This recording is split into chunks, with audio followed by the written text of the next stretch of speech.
On va lancer la keynote de fin donc, avec Nicolas Sabatier, cofondateur donc, de Time for the Planet, et qui va nous parler de tout changer sans révolutionner pour une transformation durable. Point d'interrogation. À toi, Nicolas. Ah, sacré thème, hein. Bonjour, messieurs, dames. C'est dur, on est vendredi, il est 17h. On a tous bien bossé cette semaine. Et je me suis dit qu'il fallait qu'on fasse quelque chose que je sais super bien faire, c'est-à-dire improviser. Enfin, que je sais bien faire, c'est un peu ironique en vrai. Mais j'avais envie d'essayer un truc nouveau, d'utiliser le thème de la journée que j'ai découvert il y a à peine 2 minutes, mais qui correspond finalement plutôt bien à ce que je voulais faire.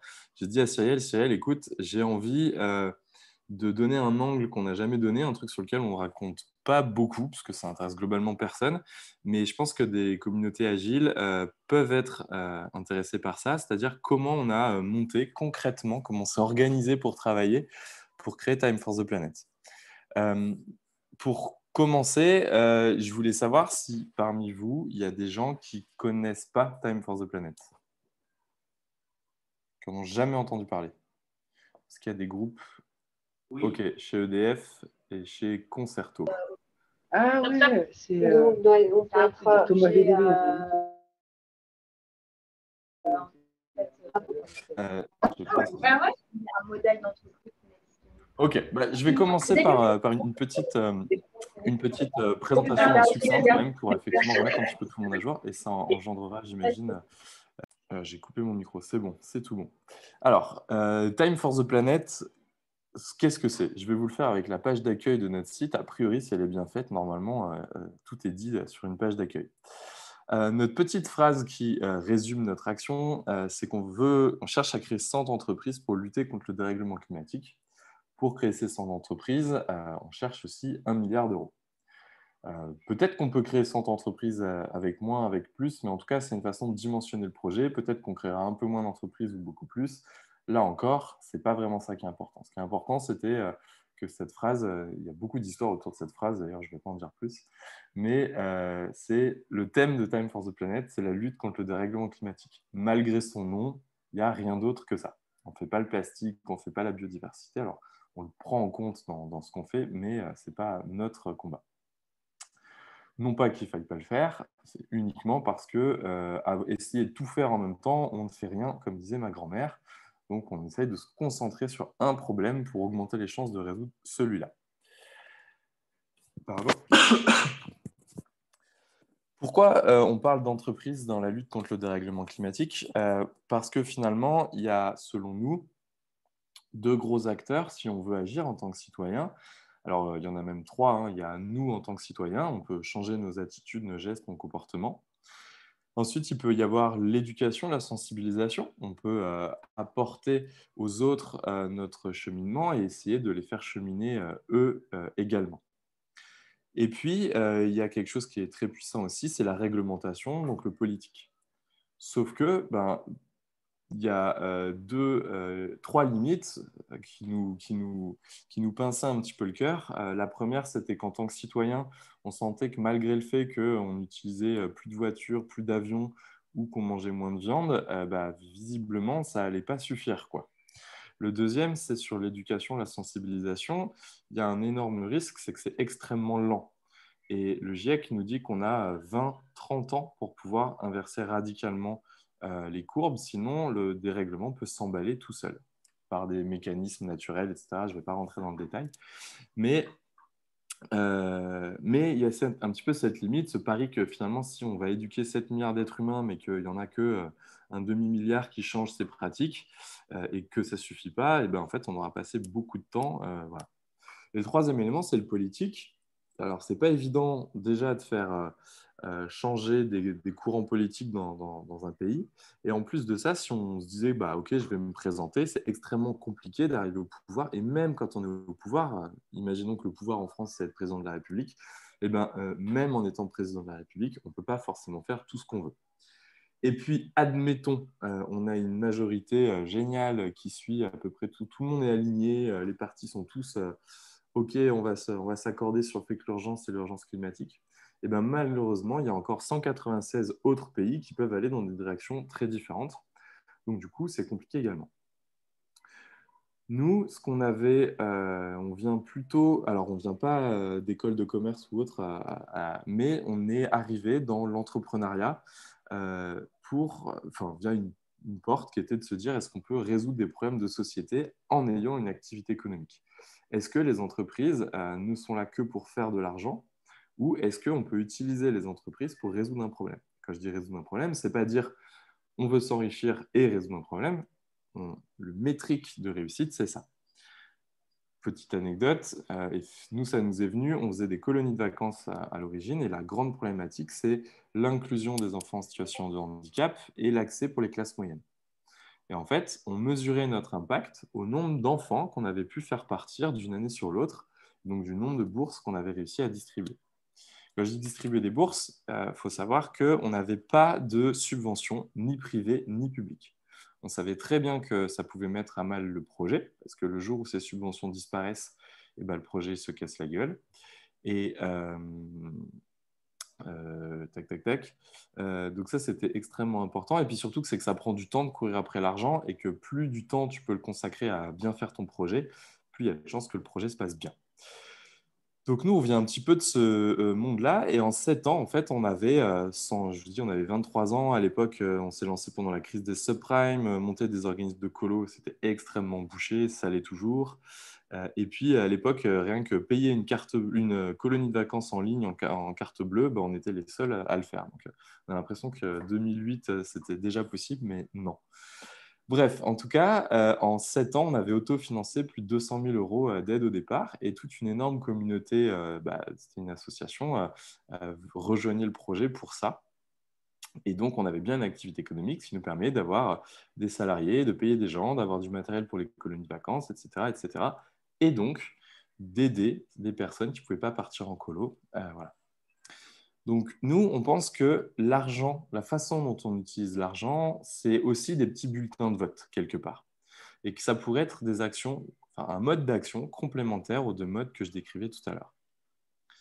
Time for the Planet a donc pour particularité d'être une société commerciale à but non lucratif. Et notre mode d'action, ça c'est notre quoi, ce qu'on est, et notre mode d'action, c'est qu'on crée des entreprises qui doivent avoir un impact mondial pour réduire les gaz à effet de serre, que ce soit dans les émissions ou que ce soit dans ce qui est déjà présent dans l'atmosphère, c'est-à-dire la captation. J'expliquerai peut-être un petit peu plus tard pourquoi on pense qu'il y a d'autres forces aussi dans les entreprises, mais je vais m'arrêter là pour l'instant. Le constat, bien évidemment, vous le connaissez tous, je vais l'aborder assez rapidement. 80% de l'énergie mondiale est carbonée. L'énergie carbonée émet des gaz à effet de serre, le CO2 notamment, il y en a d'autres, et que plus il y a de gaz à effet de serre dans l'atmosphère, plus ça se réchauffe, plus ça se réchauffe, plus ça se réchauffe. Ce sont ce qu'on appelle des boucles de rétroaction positives, qui n'ont de positif que le nom. Mais pour en prendre une parmi les 15, par exemple, plus la neige elle fond et la banquise fond, moins elle renvoie de l'énergie et de la chaleur dans l'espace. Et donc, plus ça fond. Et donc, plus ça fond, moins il y en a, plus ça chauffe, plus ça fond, etc. Et donc, ça, c'est ce qui peut provoquer des emballements incroyables. Le fait de dire à la fin du siècle, il fera plus 2, plus 3, plus 7 degrés, on pense que c'est une extraordinaire mauvaise façon de communiquer par les scientifiques qui communiquent sur des choses qui sont justes d'un point de vue scientifique, mais qui malheureusement peinent à faire prendre conscience de la gravité de la situation. Quand on dit il fait 3 degrés de plus à la fin du siècle, on peut se dire, bon, ok, il fera pas 35 l'été, il fera 38, c'est encore gérable, une piscine, de l'ombre, une petite clim, et ça passe. Sauf qu'en fait, ce n'est pas comme ça que ça fonctionne. Quand on entend plus 3 degrés à la fin du siècle, c'est une température moyenne à la surface du globe. Nous, on est des terriens, et au-dessus de la Terre, déjà, il faut doubler cette température pour comprendre les pics. Donc, on ne va pas passer de 35 à 38, on va passer de 35 à 41. Et là, 41, on commence ces derniers étés à le subir, c'est déjà un peu plus violent. Et puis, malheureusement, c'est juste une température moyenne au-dessus des continents. Pour comprendre les pics de chaleur, il faut de nouveau doubler cette température. Donc, de nouveau, on passe de plus 3 à plus 6 et de plus 6 à plus 12. Donc, il ne se passera pas des étés passant de 35 à 38, mais des étés où régulièrement, on aura des pics de chaleur à, si je ne me trompe pas dans mes calculs, 47 degrés. Il faut savoir que la température, l'impact de l'évolution de la température est déjà joué pour les 30 prochaines années. Jusqu'en 2050, à cause du phénomène d'inertie, eh ben, on sait déjà qu'à Lille, il y aura des pics de température à 50, 55 degrés l'été. Et donc, quand on le raconte comme ça fait vachement plus peur que plus 3, plus 4. Bon, ça a l'air désagréable, mais voilà. Ces dérèglements climatiques, autant peut-être que l'humain peut s'adapter, malheureusement, la faune et la flore, ce sont des réchauffements climatiques qui vont beaucoup trop vite pour qu'elle ait une capacité à s'adapter, les sols également. Et donc le risque finalement, c'est qu'on ait beaucoup plus de difficultés à s'organiser en société, beaucoup plus de difficultés à ce que tout le monde puisse manger à sa faim. Et donc, à partir du moment où les humains ont faim, les humains sont beaucoup plus enclins à se taper dessus pour trouver à manger ou trouver un endroit où il ne fait pas trop chaud. Et donc, ce qu'on essaye d'éviter quand vous entendez des gens qui se mobilisent pour le climat, c'est un petit peu ça. C'est un monde beaucoup plus tendu au niveau géopolitique et au niveau accès aux ressources essentielles, c'est-à-dire l'eau et la nourriture. Donc, quand on dit problématique liée au dérèglement climatique, c'est lié aux gaz à effet de serre. Et donc, Time for the Planet identifie 20 problèmes. Alors, en fait, ce n'est pas vraiment Time for the Planet, c'est le GIEC. Le GIEC donne 5 domaines d'activité qui sont les domaines les plus émetteurs de gaz à effet de serre, qui sont donc l'énergie, la production d'énergie, l'industrie, la fabrication de choses, le transport, l'agriculture et le bâtiment. Donc ça, ce sont les 5 domaines dans lesquels on agit. Et avant ça, il y a 4 leviers. La sobriété, c'est-à-dire consommer moins. Le zéro émission, c'est ne plus émettre. L'efficacité, c'est moins émettre. Et la captation, c'est venir retirer ce qui est déjà présent. Donc ça nous donne une grille de 20 problématiques. Et c'est donc uniquement dans ce domaine des gaz à effet de serre que Time for the Planet agit. L'objet social de Time for the Planet, c'est de lutter contre le dérèglement climatique. Notre moyen d'action, qui est également défini dans nos statuts, c'est donc de créer des entreprises pour répondre à ces problématiques. Chacune de ces entreprises a donc une mission environnementale et elles sont donc basées sur des innovations. Alors, innovation, il ne faut pas confondre avec technologie. Une innovation peut être deep tech, high tech, low tech ou no tech. Peu importe, ce n'est pas le critère de Time for the Planet. Le GIEC dit qu'il faut de l'innovation, il ne précise pas le niveau technologique. Par contre, ce qui est important, c'est, en tout cas nous à Time, c'est que ces innovations puissent avoir un effet direct sur les gaz à effet de serre. Une application par exemple smartphone qui me dirait tu consommes comme ça, tu peux faire ça pour réduire, ben, on voit bien que ce n'est pas l'application qui a un effet sur les gaz à effet de serre, c'est mes choix finaux de consommateurs. Et comme l'application ne peut pas mesurer ce que je fais ou ce que je ne fais pas, pour nous c'est indirect, ça on ne va pas le faire. Par contre, une innovation qui permettrait, et ça c'est une innovation lyonnaise, qui permettrait de capter du CO2 à la sortie des cheminées d'usine et de le stocker ensuite par carbonatation dans du basalte, ça c'est quelque chose de très intéressant parce qu'on peut mesurer le volume de gaz de CO2 non émis depuis l'installation de ce système. La particularité, une fois qu'on trouve ces innovations et qu'on leur adjoint des créateurs d'entreprises confirmés, parce que oui, pardon, peut-être que je raconte cette petite subtilité, on a tendance à croire qu'il suffit d'avoir une bonne idée pour réussir une entreprise. Non, absolument pas. On connaît beaucoup d'ingénieurs qui ont des brevets, qui n'ont jamais touché un centime. On connaît des gens qui ont créé des entreprises en ayant déposé des brevets et qui ont été copiés, mais qui ont leur activité économique qui fonctionne bien quand même, malgré ces copieurs. Et puis, on connaît aussi des systèmes où, malgré le fait que l'innovation est accessible à tout le monde et que tout le monde peut la fabriquer, eh ben, il y a plein de gens qui se sont enrichis là-dessus. Le plus célèbre étant récemment le gel hydroalcoolique. Vous pouvez en fabriquer chez vous, pour autant, vous ne le faites pas, vous préférez l'acheter à quelqu'un qui le fabrique pour vous. Et lui, donc, s'enrichit. Donc, il faut bien distinguer le côté brevet du côté modèle économique, etc. Et donc, nous, on sait très bien qu'une idée, alors on n'est pas les seuls, hein, quand je dis nous, j'insiste dessus, ça fait hyper imbu, mais en fait, on sait très bien que ce n'est pas l'idée qui a de la valeur, c'est la capacité à ce que cette proposition de valeur soit exécutée, soit mise en œuvre. Une idée toute seule dans un laboratoire de sciences ou déposée sur un brevet, ça ne fait rien. Donc, ce qu'on imagine, c'est qu'il faut, si on arrive à détecter des innovations sérieuses, il ne faut pas croire que juste nous, on va réussir à bien les déployer. Alors, on augmente les chances de bien les déployer parce que à la personne qui a cette idée, et on va lui adjoindre un ou une créatrice d'entreprise confirmée, des personnes qui ont déjà fait ça plusieurs fois. Et donc, comme ça, on va gagner du temps. Ça tombe bien, le GIEC nous dit on n'a pas le temps. À côté de ça, le troisième élément que Time va apporter, c'est de l'argent. Aller chercher des fonds pour lancer une création d'entreprise, ça prend énormément de temps et c'est du temps que tu n'utilises pas à développer ton entreprise ou à développer ton innovation. Donc, Time for the Planet va apporter de l'argent à ces entreprises. Elles n'auront plus qu'à lever la main quasiment. Je caricature beaucoup, mais c'est vraiment l'idée. Et enfin, parce qu'on sait très bien que malgré tout ça, on peut planter une boîte, avec une bonne idée, un bon créateur d'entreprise ou une bonne créatrice d'entreprise et beaucoup d'argent, mais on peut quand même se planter. Et la logique, c'est de se dire, comme on n'a pas le temps de se planter, qu'est-ce qu'on peut faire pour réussir même si on se plante? Et on s'est dit qu'il fallait que l'innovation se déploie. Il fallait qu'on crée nos propres concurrents en leur laissant devenir nos concurrents en s'appuyant sur nos innovations. En gros, on va utiliser les principes de l'open source pour déployer plus vite des choses qui pourraient permettre de réduire les gaz à effet de serre sur la planète. Là, ça paraît con. Là, vous dites, tu as les gars, ils craquent, ils sont en train de créer leurs concurrents. Oui, c'est vrai. Mais c'est des concurrents d'un point de vue économique. Par contre, c'est des alliés d'un point de vue écologique. Plus il y a d'entreprises dans le monde qui installent des capteurs sur les toits des cheminées d'usines, plus vite on résout le problème.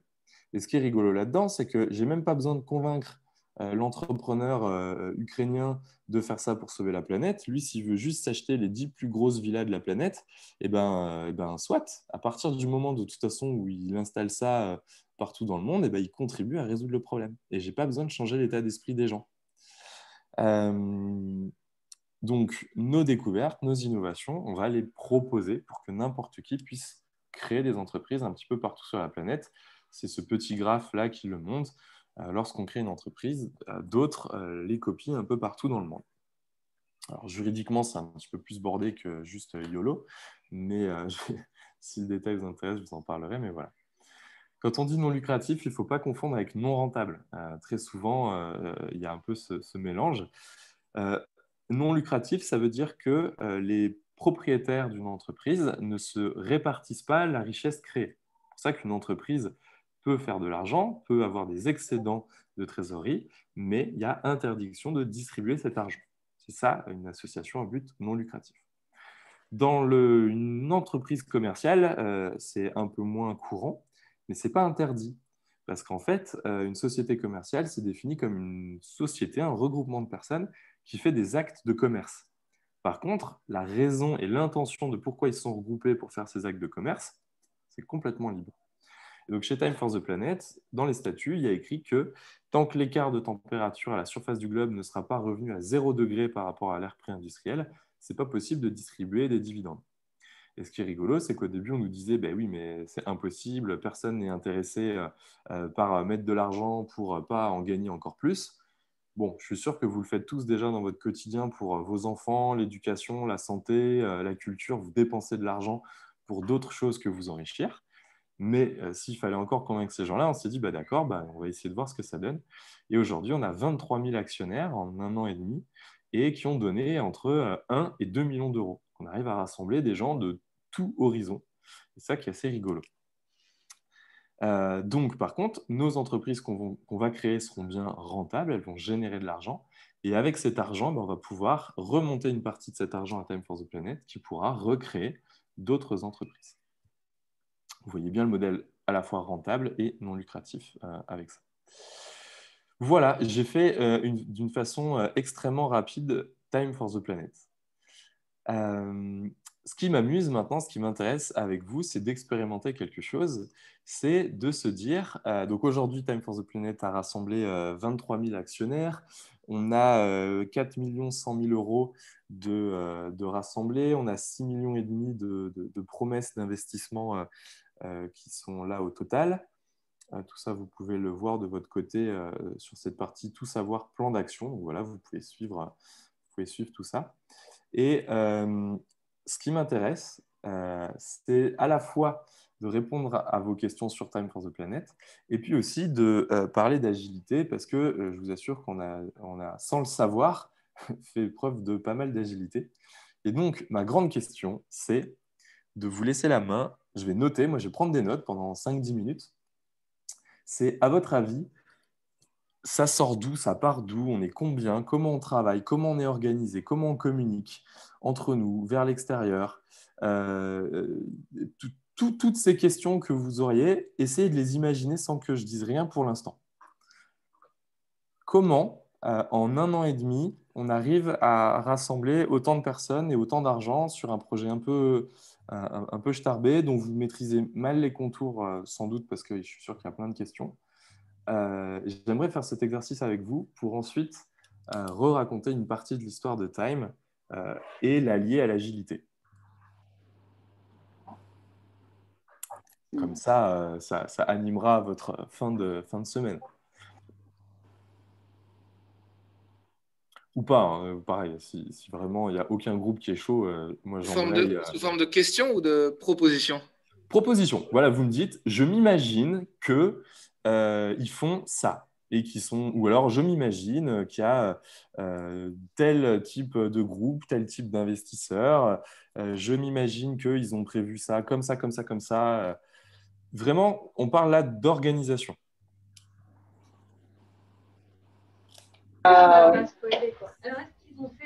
Il y en a qui trichent, ils connaissent les réponses. Ouais, mais vraiment, même ceux qui connaissent... alors, je pense qu'il n'y a pas grand monde qui connaît vraiment la partie organisationnelle entre les fondateurs, par exemple. Donc, je suis sûr que tout le monde peut jouer. Bah, en tout cas, c'est vrai. Vous savez que vous avez vraiment des très, très gros dossiers. Bon, dans ce cas, on ne le fait pas. Abstenez-vous. Abstenez-vous. Je suis fatigué. Allez, je vous écoute. Bah déjà, on voit bien que c'est que des projets et du coup, on imagine des petites équipes autour d'un projet qui est en train de naître.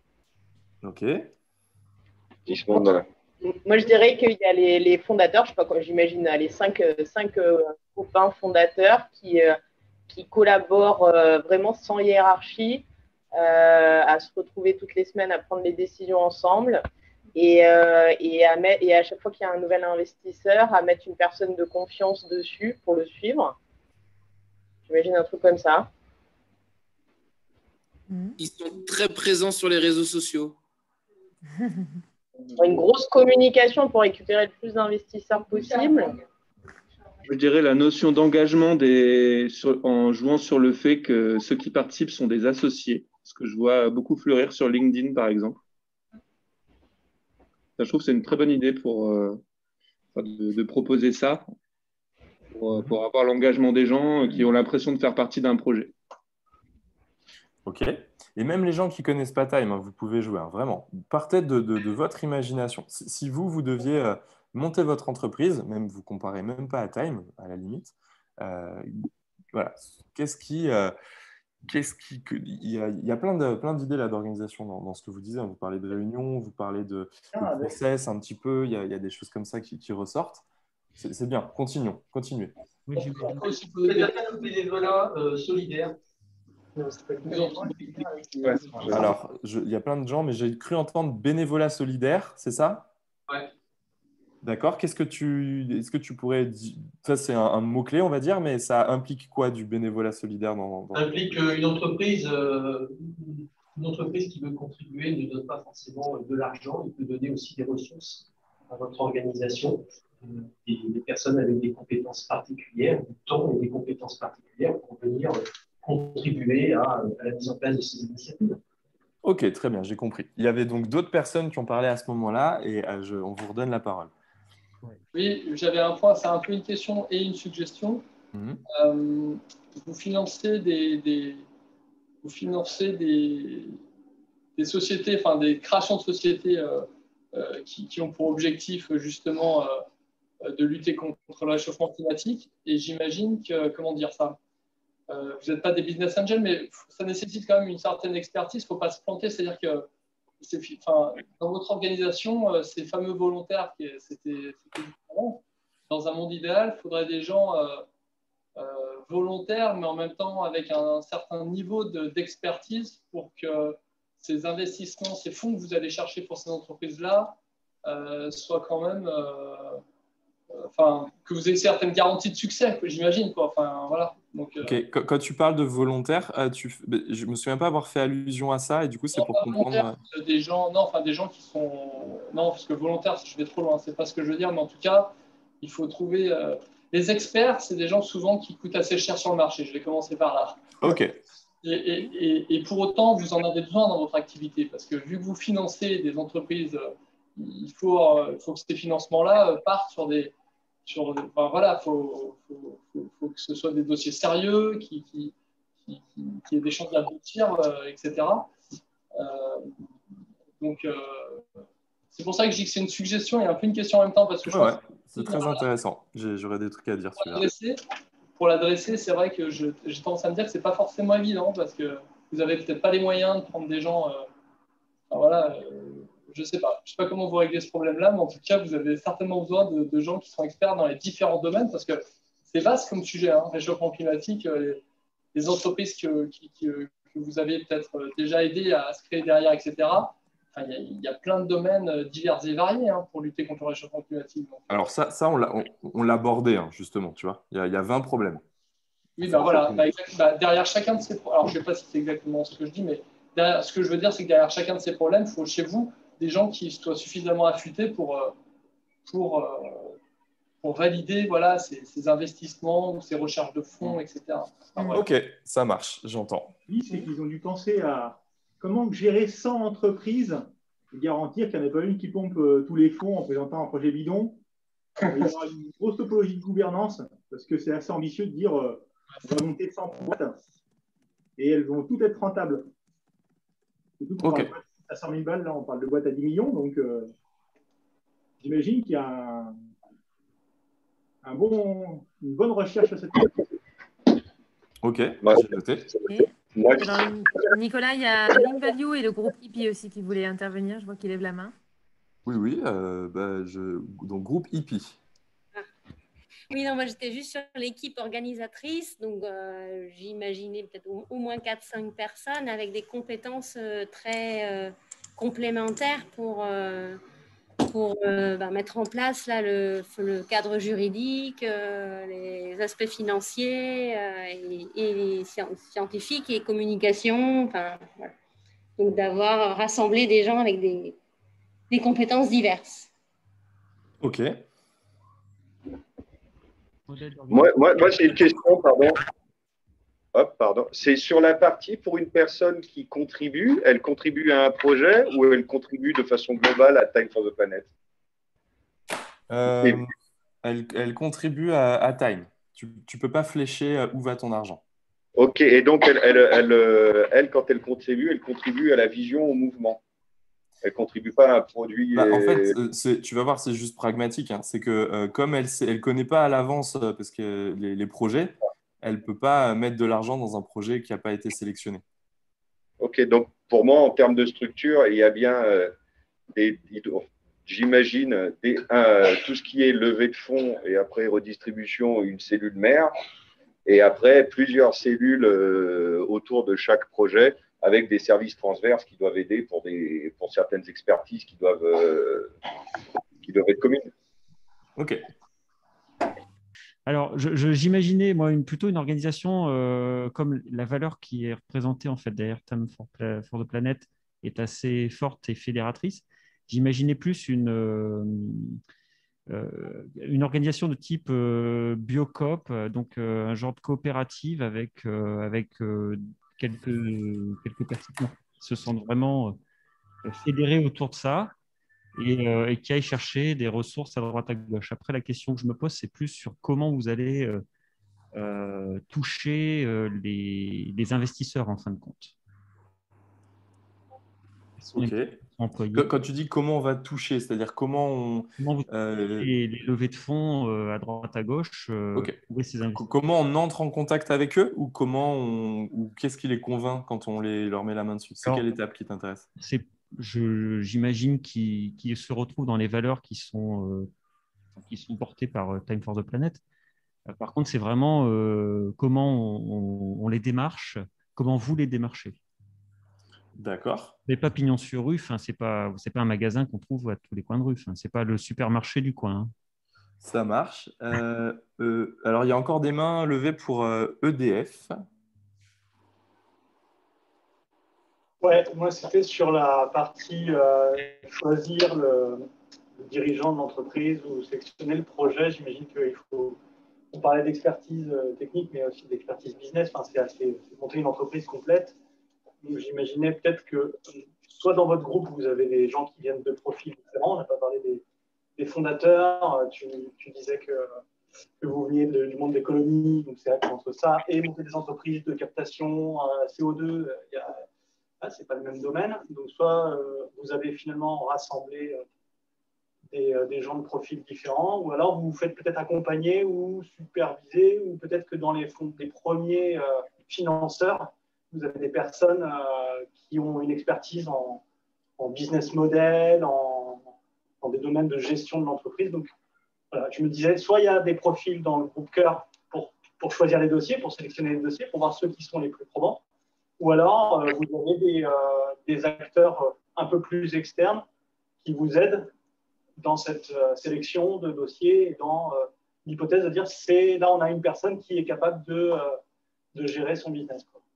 Oui, alors effectivement, j'ai peut-être un peu biaisé le regard sur l'équipe. C'est une des 16 entreprises qu'on a créées ou co-créées l'écolo. Mais j'y répondrai aussi tout à l'heure. Alors, du coup, il y a Grid. Ouais, c'est pas une question, c'est que au regard de ce que tu viens de nous présenter, j'imagine que il va y avoir des compétences très poussées quand même et de la veille en permanence, surtout sur ces questions d'écologie qui évoluent beaucoup. Donc j'imagine que de votre côté, c'est énormément de synchronisation et de temps de parole dédié à bien analyser ce qui se passe et surtout à bien faire les bons choix. Ouais, c'était juste ma remarque. Ok, ça marche. Hippie.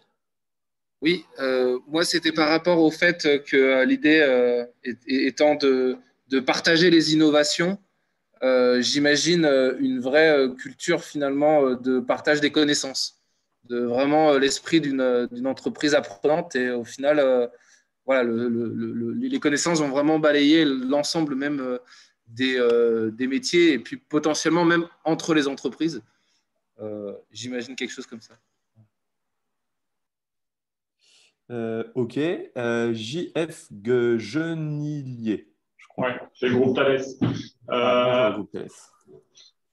Moi, il y avait deux aspects. Il y avait l'aspect, je pense qu'il y a des fournisseurs internationaux. Et du coup, comment sponsoriser les entreprises à l'international? Parce que ce n'est pas les mêmes lois juridiques pour créer ces entreprises. Donc, comment trouver des relais à l'international qui partagent les mêmes valeurs et qui seront aussi engagés? Et l'autre aspect, c'était sur la faisabilité des projets. Comme c'est un peu comme un Kickstarter un petit peu, comment s'assurer que la proposition d'entreprise, elle est viable et que ce n'est pas je ne vais pas dire une arnaque, mais du vent, quoi. Ok. Très bien, j'ai noté. Grid de nouveau, et puis sinon après j'attaque. Ouais, moi j'étais plutôt sur j'imagine plutôt sur une organisation plutôt horizontale, alors qu'avant on parlait pas mal de maisons mères, de structures un peu hiérarchiques. Je vous imagine pas trop dans ce mode de fonctionnement-là, plus un mode plutôt horizontal en termes d'organisation. Ok, maison mère et filiale, c'est horizontal ou non, c'est vertical, c'est ça ça fait plutôt hiérarchique avec la partie vraiment qui décide et puis qui retransmet en dessous les décisions. Je ne vois pas trop dans ce mode-là. Ok, ça marche. Et Thalès, il y a toujours la main levée. Est-ce que vous avez une autre question? Ah non, c'est une erreur. Ok, ça marche. C'était au cas où pour être sûr. Ok, bon, on a déjà un petit peu de matière. Donc là, ce que je vous raconte, c'est vraiment des anecdotes qu'on raconte rarement. Donc, vous allez avoir pas mal de petites exclus sympas. On a vraiment hâte un jour de pouvoir écrire un peu tout ça. Mais quand tu te lances, ça fait vachement peur aux gens quand tu montres que tu es un peu artisanal. Tu es artisanal parce que on l'a été, on l'est encore beaucoup. Parce que quand tu n'as pas beaucoup de moyens pour agir et pas beaucoup de personnes, bah, du coup, soit tu n'as pas beaucoup d'impact, soit il faut que tu bricoles justement pour donner cette impression-là. Alors, il y a des trucs déjà. Alors, je ne vais pas forcément tout faire dans l'ordre, mais je vais essayer de rattacher le plus possible. Je m'excuse si ça part un peu, mais avec des histoires, j'espère que ça va un peu marquer. Alors, il y a quelque chose, par exemple, qui m'a marqué. Donc, c'est 5 copains, sans hiérarchie, toutes les semaines des réunions pour décider à plusieurs, etc. Donc là, par exemple, c'est quelque chose qui est très, très, très intéressant. Donc, effectivement, on est des copains à la base. Donc, on se connaît par cœur. Vraiment, on a une énorme confiance les uns les autres, on a forcément une culture commune. Alors, on n'a pas monté toutes nos entreprises ensemble, mais on a une grande sensibilité émotionnelle sur donc les humains qu'on rencontre. Et puis aussi on est très instinctif, en fait. Et de ça, par exemple, on ne fait jamais de réunion ensemble quasiment. Il y a un cadre extrêmement clair qui a été fixé et des moyens d'agir. Et à partir de là, on a effectivement une très grande complémentarité entre nous. Mehdi, ça va être plutôt notre défricheur, celui qui va faire le 0 à 1 dans tous les cas. La première fois qu'on a fait une sortie publique de Time for the Planet, il fallait faire donc une conférence pour expliquer le projet et la situation de la planète. On s'est tapé un PowerPoint de 242 slides, 2h30 de présentation, c'était imbuvable, c'était horrible. Et quand j'ai dit à Mehdi, mais ça va pas, ton truc, il faut le. C'était même insultant pour nos amis qui venaient écouter cette première essai, puisque du coup c'était un essai, mais on avait calé une date pour une réunion publique. Et il dit ouais, je sais, mais maintenant je sais que vous allez repasser derrière et que vous allez faire un truc nickel. Et du coup, on a bossé et en fait, on a sorti la conférence, c'était la 7e version de ce truc PowerPoint hyper moche, dégueulasse, et on arrive sur quelque chose de très beau. Esthétiquement, parce qu'on est allé trouver, ça rebondit sur une autre personne, on agrège des gens dans notre sillage, et puis un jour, quelqu'un qui nous dit votre truc est moche, votre document physique est moche, je vais le rendre joli. Et qui s'est inspiré des premiers graphistes qui avaient travaillé sur le site internet et qui en ont fait quelque chose. Et à la fin, ça aboutit sur une conférence publique avec 250 personnes en pleine fête des Lumières et grève et mouvement des Gilets jaunes. Alors qu'au début, ça prenait pas du tout. Et ce qui est rigolo, c'est que dans cette capacité de Mehdi à faire du 0 à 1, eh ben, ça nous permet d'avancer et un peu dans tous les sens. À côté de ça, il va y avoir moi qui est plutôt l'aspect vision et comprendre comment les gens coopèrent les uns les autres, comment ça fonctionne les humains entre eux. Moi, je ne suis pas un faiseur du tout. Je suis juste celui qui va donner un cadre global très général et qui suis capable de résoudre un problème quand on me donne le problème. Mais par contre, je ne vais pas le résoudre matériellement, mais je vais aider les gens à le résoudre. Donc, en termes d'organisation. À côté de ça, on a Denis qui, lui, a la casquette d'ingénieur. Il a fait du conseil au financement de l'innovation pendant 10 ans. Laurent, lui, il a tout l'aspect finance et administratif, juridique. Il a développé un cabinet d'expertise comptable, on va dire assez nouveau, mais pendant une dizaine d'années. Et puis, en cours de route, on a trouvé 2 personnes qui ne sont pas des amis de toujours, mais Arthur Aubeuf, qui lui a une grande expertise dans les réseaux sociaux et dans le fait de créer des communautés. Donc, on y viendra sur d'autres points. Et la 6e, c'est Colline Debelle, qui a monté Artips et qui, elle, est plutôt spécialisée dans les discussions avec les grands comptes, les grands réseaux et les médias. Et à la base, on était 3. Et ensuite, on en a regreffé un 4e, puis un 5e, puis une 6e. On n'avait aucune idée de combien il fallait être, de combien, etc. Mais en tout cas, ça s'est fait sur cette espèce des hasards, des rencontres, et surtout sur la notion du besoin. Au début, Denis, qui s'occupe de toute la partie scientifique, pendant 6 mois, il ne faisait pas partie de l'équipe. Et puis, au fur et à mesure qu'on avait avancé sur plein d'aspects du projet et que les nouveaux problématiques qu'on présenter, ce n'était pas comment vous trouvez des gens qui veulent investir sans retour, ou alors comment vous allez investir et créer vos entreprises, parce que ça, on savait y répondre au bout d'un moment. Et ben, c'était OK, dans quel domaine scientifique, votre expertise, etc. Et là, on est allé chercher Denis, qui du coup a monté un énorme dossier scientifique et a mis en place toute une structuration pour sélectionner les innovations. Et donc, aujourd'hui, on ne fait pas de réunions toutes les semaines, et même on n'en a jamais fait. On fonctionne de façon très différente, on a tous nos spécialités et donc nos chantiers. En vrai, on fait à peu près une réunion tous les 3 mois, une grosse réunion d'une demi-journée, où on va structurer tout un pan de nouveaux chantiers. Ces chantiers, en général, on les porte seuls, et il peut arriver qu'on les porte en croisant, parce que parfois, on a besoin de liens entre le juridique et l'automation, entre le côté communautaire et le côté financier, je ne sais quoi. Et du coup, on va se regrouper de temps en temps, on va faire des mini-bouts de projet à plusieurs comme ça. Et on ne fait pas de réunions parce que les réunions, principalement, elles serviraient à se dire bon, bah, qu'est-ce qu'on fait dans ce domaine, on se met d'accord, etc. Et le problème, c'est qu'on part tellement dans tous les sens qu'il faudrait des très très longues réunions. Et une heure de réunion, en fait, c'est 6 heures de travail. Donc, si on fait des réunions de 3 heures, c'est 18 heures de travail. Et en 18 heures, on peut faire vachement plus de choses qu'on en fait en 3 heures de réunion.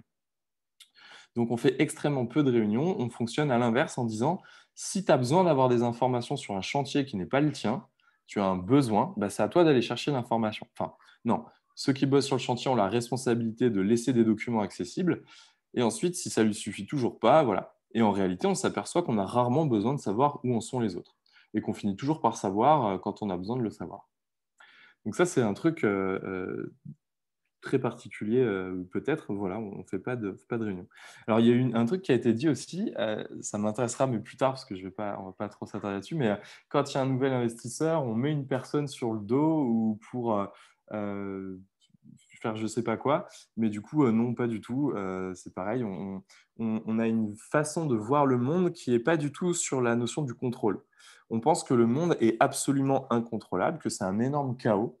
Et plutôt que d'essayer de mettre en place des process pour maîtriser les choses, on s'appuie sur le fait qu'il y a beaucoup de hasard. Et du coup, on accélère, on secoue le bocal encore plus parce qu'on sait que plus on se met en mouvement à l'intérieur de ce chaos, plus il y a de chances que de temps en temps, il y a des hasards et des passerelles qui vont aboutir sur des choses. Typiquement, quand on rencontre Colline, c'est un hasard absolu. C'est une de ses collègues qui découvre une de nos conférences et qui lui dit il faut absolument que tu les rencontres. Et même si on cherchait personne, il y a eu un coup de foudre intellectuel qui s'est fait avec cette personne, une énorme complémentarité de la culture commune de nouveau entre nous 6, et elle a rejoint le bord. Et ce qui est rigolo, c'est qu'elle est plutôt dans sa culture personnelle d'entreprise sur le cadre et le contrôle tout le temps. Donc, il a refallu pivoter, etc. Donc, elle apporte quand même des fois du cadre quand ça nous manque. Et en même temps, la culture de Time est plutôt liée à ce chaos et ce hasard. Je poursuis. Donc, les petites équipes autour des projets.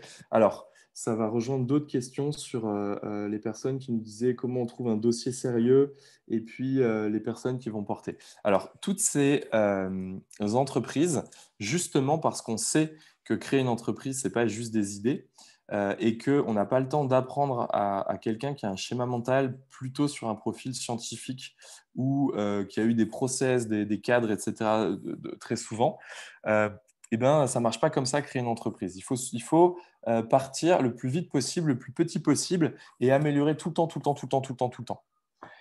Et donc, plutôt que de passer des années à déconstruire la façon dont un ingénieur en thermodynamie s'est structuré, on va plutôt lui coller une personne, donc un créateur ou une créatrice d'entreprise qui a déjà créé plusieurs entreprises, qui l'a fait plusieurs fois. Et donc, du coup, il va apprendre, mais sur le tard, on va dire. Et notre truc à nous, voilà, ce n'est pas d'éduquer, c'est surtout de faire et qu'il y ait des résultats le plus rapidement possible. Et un des hacks, justement, c'est d'associer ces personnes. Et nous, Time for the Planet, on va s'associer aussi. Donc, en fait, on va co-créer des entreprises tripartites, si je puis dire. Et donc, comment on fait? C'est pareil, tout le monde nous disait, nous, on était sûr qu'on pouvait trouver des profils comme ça. C'était un truc instinctif, on savait que ça existait.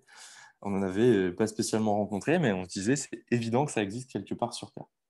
Et donc, qu'est-ce qu'on a fait? Eh ben, un peu dans les hasards aussi, on a un de nos actionnaires notamment qui fait du recrutement. Et un jour, comme ça, il nous dit, bah, moi, vas-y, envoyez-moi une annonce, je vous fais un pré-filtre.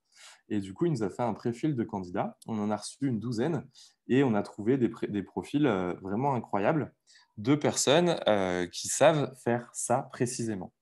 Et donc, à l'inquiétude de beaucoup d'investisseurs de oui, mais vous ne trouverez jamais des gens qui sont prêts à venir créer des entreprises, mais un peu sous une forme salariée, etc., et tiennent trop à leur liberté, et bien en fait, si on en trouve.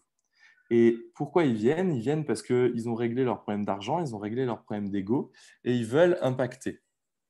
Et donc, cette logique du partage leur plaît. Et au-delà de ça, il y a la liberté qui leur est laissée, justement. On ne va pas être dans leur basket. On va pas, il y en a un qui demandait comment on gère 100 entreprises. Ben, on ne les gère pas. On ne les gère pas. On laisse les gens qui savent faire, faire. Par contre, ce qu'on vient apporter et appuyer, c'est un énorme écosystème. Si on a des personnes une entreprise qui se lance, et donc ils savent faire, hein, nous on n'a pas de souci là-dessus, mais admettons à un moment ils se disent ok, on veut tester notre prototype, maintenant on a besoin d'une cimenterie pour le tester. Et ben, dans les actionnaires de Time for the Planet, on va vérifier s'il y a des cimenteries et on va forcément en trouver un jour.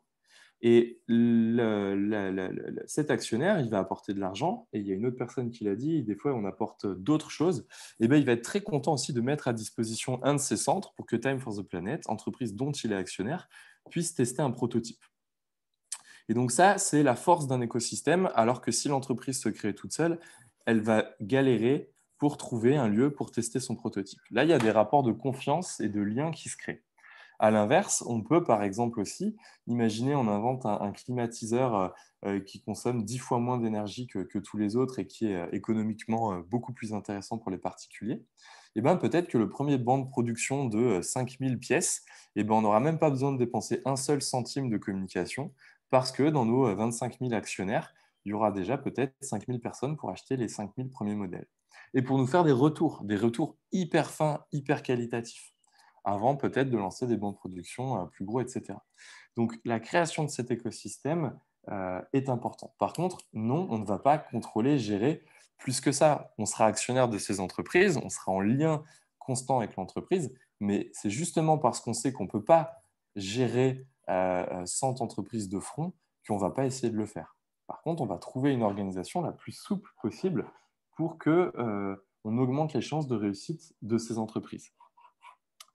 Par contre, pour conclure quand même sur le côté ressources non financières, non, à Time for the Planet, on ne va pas se le cacher, les deux choses pour réussir, c'est de la notoriété, parce que peut-être que l'innovation, elle se trouve au Pérou et que la créatrice d'entreprise, elle se trouve au Sri Lanka. C'est ça qui fait qu'on existera. Donc, il faut de la notoriété, il faut que le projet soit connu partout. Pour autant, si on a ces deux éléments-là, une innovation et un créateur d'entreprise, mais qu'on n'a pas d'argent, on ne pourra rien faire. Donc, il faut de l'argent. Par contre, c'est malheureusement pas avec des personnes qui peuvent donner une journée par semaine, par-ci, par-là, qu'on crée des entreprises. Aujourd'hui, on a une communauté de 4000 personnes, ce qu'on appelle des actionnaires actifs, qui disent justement « je veux faire plus que ça ». On ne crée pas un site internet comme celui que vous voyez là, et encore, vous voyez qu'une toute petite partie, avec 50 personnes qui ont 2 heures de temps à donner par semaine. On crée ça avec 2 personnes qu'on paye, 2 prestataires qui consacrent 30 à 40 heures par semaine à déployer ce site internet. Je rêve de trouver des organisations pour arriver, mais en réalité, ce n'est pas possible. Et donc, créer une entreprise, créer les filiales de Time for the Planet, c'est pareil, ce n'est pas 50 personnes qui ont 2 heures à donner, c'est 2 personnes qui ont 50 heures à donner, et c'est comme ça qu'on y arrive. Voilà, donc ça c'est pom. J'essaie de faire le tour, puis après je vous redonne la main pour... Ah mais non, on arrive à la fin. Peut-être qu'il faut déjà que je donne la main en fait pour les questions. Je vérifie s'il y a des choses... très très chouette. L'intelligence collective, c'est vraiment le socle de ce qu'on essaye de faire. Ça se définit comme, je conclurai là-dessus, comme le fait que des gens mettent en commun des compétences et des connaissances pour atteindre un objectif commun. Mais ça ne suffit pas. L'atteinte de cet objectif commun va dépendre de la qualité d'interaction entre les membres. Et globalement, plutôt que d'essayer de tout structurer et tout contrôler, on essaye de faire l'inverse, de trouver une organisation la plus souple possible, la plus simple possible, mais qui fait que les bons trucs qui vont débloquer des situations, on arrive à les repérer. Elles remontent toutes seules juste par cette intelligence collective. Et jusqu'à présent, ça fonctionne pas trop mal. Et donc, on n'est pas comme une Biocop, on ne décide pas à plusieurs personnes. Il y a une autre personne aussi qui disait réfléchir beaucoup, beaucoup. Non, le brainstorming, c'est quasiment quelque chose qui, dans la culture de Time for the Planet, est banni, n'existe pas. Surtout ne pas faire de brainstorming, ça ne sert à rien, ça ne crée rien. Les idées des gens sont certainement bonnes, à eux de les mettre en œuvre, et ça fonctionne, ça apporte des résultats. Par contre, quand même, pour conclure, je suis désolé, je rebondis sur plein de trucs, il y a des filtres sur les innovations. Il y a une énorme intelligence collective avec aujourd'hui près de 3 ou 4 000, je ne sais plus, évaluateurs bénévoles. Vous tous, vous pouvez le devenir. On vous forme, on vous explique sur quoi, comment détecter le potentiel des innovations qui nous sont soumises, qui remontent naturellement. Et ensuite, il y a un comité scientifique qui est composé de 14 experts en industrie, en sciences dures ou en sciences sociales. Et eux vont se mettre d'accord par consensus. Pareil, c'est quelque chose d'assez innovant. Ils ne sont pas trop habitués à faire ça. D'habitude, ils font tous leurs notes moyennes, puis ils font une grande moyenne. Là, c'est par consensus. Donc, effectivement, il y a quand même énormément de choses qu'on ne sait pas. Enfin, quasi tout d'ailleurs. Il y a beaucoup de choses qu'on ne sait pas. Et donc, quand on ne sait pas, on s'entoure. Et donc, on s'entoure d'une grande communauté, on s'entoure de comités scientifiques, etc. J'ai fait à peu près le tour, donc il reste 4 minutes si vous voulez être à l'heure. Moi, je reste avec vous le temps que vous voulez, s'il y en a si c'est possible ou s'il y en a qui le veulent. Mais voilà, j'ai fait le tour. Bon, c'était expérimental, je ne suis pas convaincu de ma séance de réponse. Mais j'ai bien aimé la séance de collecte de questions. J'avoue, c'était chouette. Est-ce que dans les salles, il y a des questions sur ce qui a été dit avant qu'on passe à la conclusion de la journée? Merde, c'était trop bordélique. Non, il y a tant de choses. Sachez qu'on fait des questions-réponses tous les jeudis et puis je vous donne mon mail si vous voulez m'écrire. Enfin, même, c'est nicolas@time-planet en anglais, donc sans le time-planet.com. Et sur le site que vous voyez là, vous avez énormément de ressources, tout est transparent. Vous avez même le cabis et l'adresse du comité de surveillance, etc., de Time for the Planet. Vous avez énormément de ressources ici. Et donc, entre ce qu'on a vu là et ce que vous verrez peut-être sur le site, je peux compléter si vous avez encore des questions. Je vous remercie de m'avoir... Je ne sais pas si je reste ou pas. Si. Bah, reste. Non, je ne suis pas convaincu de la forme. Non, vraiment, c'est vraiment top. Merci Nicolas.